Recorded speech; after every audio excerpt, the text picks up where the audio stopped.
कहानी शुरू होती है और हम देखते हैं एलेक्स नाम के एक 17 साल के लड़के को जो अपने स्कूल के बच्चों के साथ पेरिस घूमने जाने के लिए अपना बैग पैक करता है और आता है हवाई अड्डे पे, जहां एलेक्स के टीचर के साथ साथ उसके स्कूल के सारे फ्रेंड्स भी होते हैं। वो लोग अपना पासपोर्ट चेक करवाते हैं। तभी एलेक्स को वहाँ पे कुछ अजीब सा महसूस होता है। इसी बीच वहाँ पे अनाउंस होता है कि देवियों और सज्जनों कृपया ध्यान दें, बोइंग 180 पेरिस जाने के लिए तैयार है। सभी यात्रियों से निवेदन है कि गेट नंबर 46 की तरफ प्रस्थान करें। अब यहाँ से सभी लोग गेट नंबर 46 से होते हुए हवाई जहाज पे चढ़ते हैं। हर कोई अपनी अपनी सीट पर बैठ जाता है। एलेक्स भी अपनी सीट पर बैठ जाता है। अब एलेक्स का दोस्त टोड से दो लड़कियां सीट बदलने के लिए कहती हैं, लेकिन वो मना कर देता है। दोनों लड़कियां एलेक्स के पास आती हैं। तब उसका दोस्त उसे इशारा करता है कि वो भी सीट ना बदले, लेकिन एलेक्स अपनी सीट छोड़कर अपने दोस्त के पास आ जाता है। अब जहाज पेरिस के लिए उड़ान भरती है।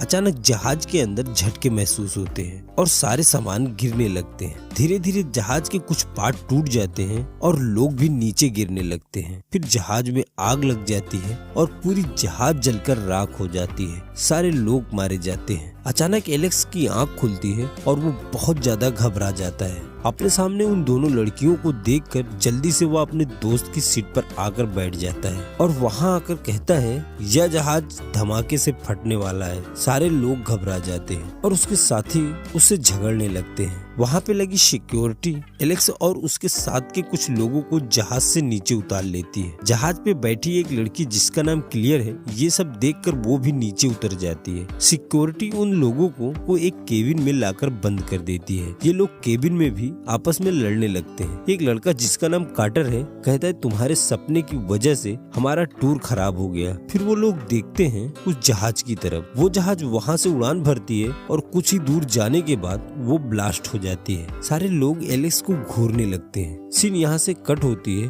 और हम देखते हैं उन सभी को एक जगह बैठाया गया होता है और FBI के लोग उन सभी से बारी बारी पूछताछ करते हैं। एलेक्स से जब उस घटना के बारे में पूछा जाता है तब एलेक्स बताता है कि वह जहाज में होने वाली उस घटना को कुछ मिनट पहले देख चुका था, इसलिए वह घबरा गया था और मुझे यह नहीं पता था कि ये सच में होने वाला है। फिर पूछताछ के बाद उन सभी के घर वालों को बुलाकर उन्हें छोड़ दिया जाता है। एलेक्स अपने माता पिता के साथ घर आता है। देर रात होने की वजह से उसके माता पिता सोफे पर ही सो जाते हैं। एलेक्स टीवी पर न्यूज चलाकर देखने लगता है। वहाँ पे भी उसी जहाज के बारे में बताया जा रहा होता है। तभी उसे बादल गरजने की तेज आवाज सुनाई देती है। तब वह उठकर खिड़की से बाहर देखता है तो तेजी से बिजली चमक रही होती है। एलेक्स बहुत ज्यादा घबराया होता है क्योंकि वह भविष्य देख चुका था। अब यहाँ से 39 दिन बाद की कहानी दिखाई जाती है। उस घटना में मरे सारे लोगों को श्रद्धांजलि अर्पित करने के लिए ये सारे लोग यहाँ इकट्ठा हुए हैं। श्रद्धांजलि अर्पित करने के बाद ये लोग आपस में बातचीत करते हैं और अपने अपने घर चले जाते हैं। अब यहाँ से दो सीन एक साथ प्ले होती है। पहली, एलेक्स अपने कमरे में मैगजीन पढ़ रहा होता है और दूसरी,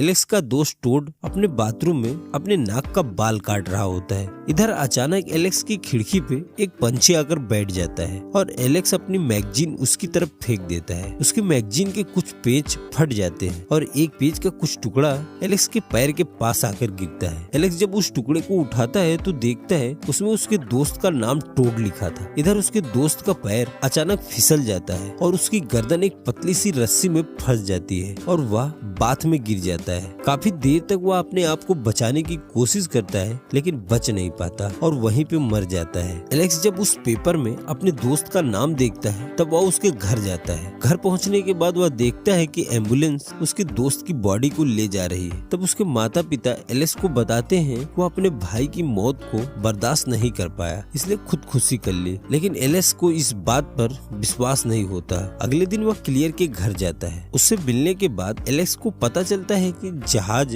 दुर्घटना में बचे सारे लोग अब बारी बारी से मरेंगे क्योंकि उन्हें उस दुर्घटना में मर जाना चाहिए था। अब दोनों इस रहस्य को सुलझाने के लिए मुर्दा घर जाते हैं जहां टोड की बॉडी रखी। वो दोनों चोरी से टोड की बॉडी तक पहुंच जाते हैं, लेकिन तभी वहां पे डेविल नाम का एक आदमी आता है। वो दोनों टोड की मौत की वजह पूछते हैं। डेविल बताता है कि मौत तुम लोगों के लिए एक डिजाइन तैयार की है, उस डिजाइन के हिसाब से ही तुम लोग मारे जाओगे। एलेक्स कहता है हम लोग उस डिजाइन को ही सुलझा ले तो तब डेविल कहता है, एक बार तुम लोग मौत को चकमा दे चुके हो, दोबारा ऐसा नहीं होगा। वो दोनों वहाँ से चले आते हैं और एक कॉफी शॉप में बैठकर उस डिजाइन के बारे में बात करने लगते हैं। तभी एलेक्स का क्लासमेट कार्टर अपनी गर्लफ्रेंड ट्रेरी के साथ वहाँ पहुँचता है और एलेक्स को देखते ही गुस्से में अपनी गाड़ी खड़ी करके एलेक्स के पास आ जाता है और एलेक्स से झगड़ने लगता है। तब कार्टर की गर्लफ्रेंड ट्रेरी कार्टर को समझाती है और कहती है, अगर तुम इस तरह झगड़ते रहे तो मैं तुम्हारे साथ नहीं रहूंगी।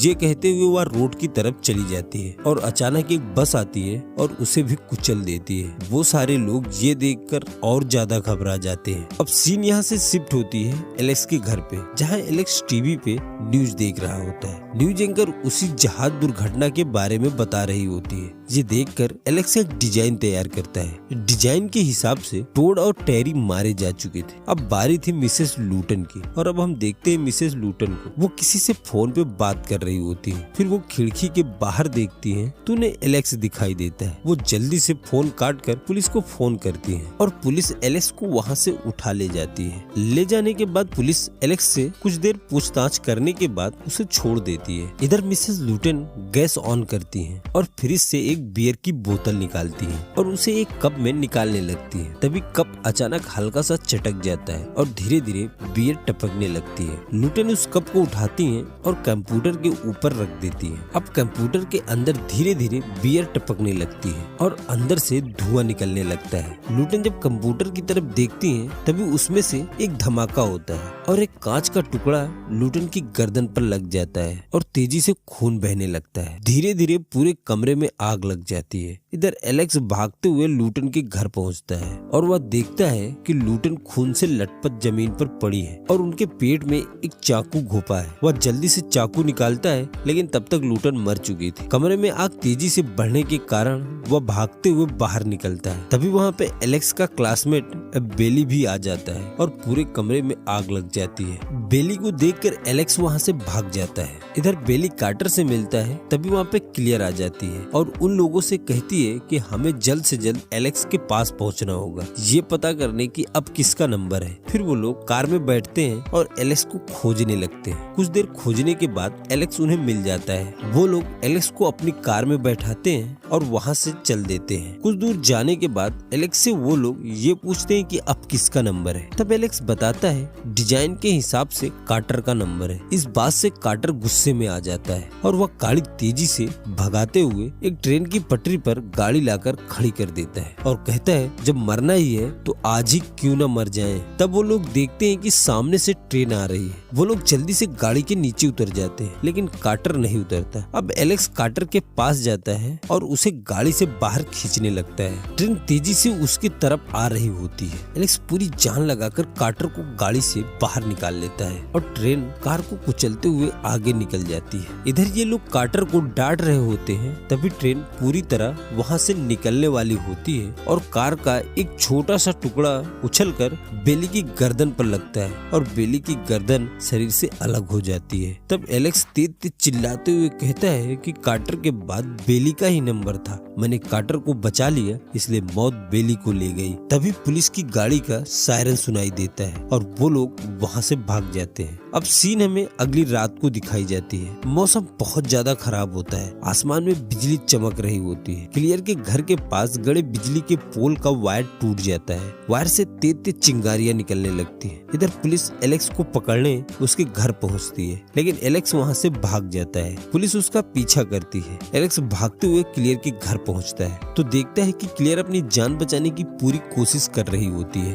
एलेक्स अपनी जान जोखिम में डालते हुए क्लियर को बचा लेता है लेकिन एलेक्स का हाथ बहुत बुरी तरह से जल जाता है। उसकी सांसें कुछ समय के लिए थम सी जाती है और कहानी यहाँ से 6 महीने बाद की दिखाई जाती है। कार्टर, क्लियर और एलेक्स एक हवाई जहाज से उतरते हैं और एक रेस्टोरेंट में जाकर तीनों बैठते हैं। यहाँ पे वो तीनों पहले की घटी सारी घटनाओं पे चर्चा करते हैं। तभी एलेक्स को पहले जैसा ही कुछ महसूस होता है और वह उन दोनों को छोड़कर वहाँ से जाने लगता है। जैसे वह रोड रोड पर पहुंचता है, क्लेयर तेज से चिल्लाती है और एलेक्स एक बस से लड़ते लड़ते बच जाता है, लेकिन बस का बैलेंस खराब हो जाता है और वह बस डिवाइडर पर गड़े पोल को टक्कर मारते हुए आगे निकल जाती है। अब वह पोल सामने बने होल्डिंग स्ट्रक्चर से टकराता है और वह स्ट्रक्चर टूट जाता है और सीधा एलेक्स की तरफ ही गिरने लगता है। कार्टर एलेक्स को जल्दी से बचा लेता है, लेकिन कार्टर मौत के जाल में फंस जाता है और कहानी यहीं पे समाप्त हो जाती है।